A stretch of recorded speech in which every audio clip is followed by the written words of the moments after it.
دنیا کا واحد گناہ جہالت ہے۔ ایک چھوٹا لڑکا بھاگتا ہوا شیوانا قبل ازیں کے ایران کا ایک مفکر تھا کہ پاس آیا اور کہنے لگا، میری ماں نے فیصلہ کیا ہے کہ معبد کے کاہن کے کہنے پر عظیم بت کے قدموں پر میری چھوٹی معصوم سی بہن کو قربان کر دے، آپ مہربانی کر کے اس کی جان بچا دیں۔ شیوانا لڑکے کے ساتھ فوراً معبد میں پہنچا اور کیا دیکھتا ہے کہ عورت نے بچی کے ہاتھ پاؤں رسیوں سے جکڑ لیے ہیں اور چھری ہاتھ میں پکڑے آنکھ بند کیے کچھ پڑھ رہی ہے۔ بہت سے لوگ اس عورت کے گرد جمع تھے اور بت خانے کا کاہن بڑے فخر سے بت کے قریب ایک بڑے پتھر پر بیٹھا یہ سب دیکھ رہا تھا۔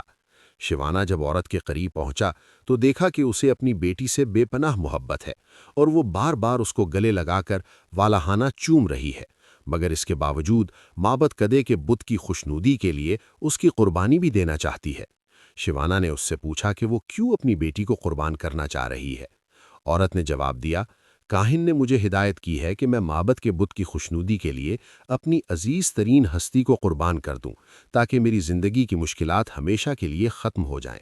شیوانا نے مسکرا کر کہا، مگر یہ بچی تمہاری عزیز ترین ہستی تھوڑی ہے، اسے تو تم نے ہلاک کرنے کا ارادہ کیا ہے۔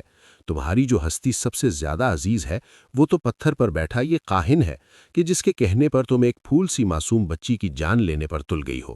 یہ بت احمق نہیں ہے، وہ تمہاری عزیز ترین ہستی کی قربانی چاہتا ہے۔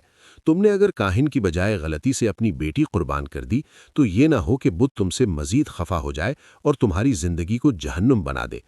عورت نے تھوڑی دیر سوچنے کے بعد بچی کے ہاتھ پاؤں کھول دیے اور چھری ہاتھ میں لے کر کاہن کی طرف دوڑی، مگر وہ پہلے ہی وہاں سے جا چکا تھا۔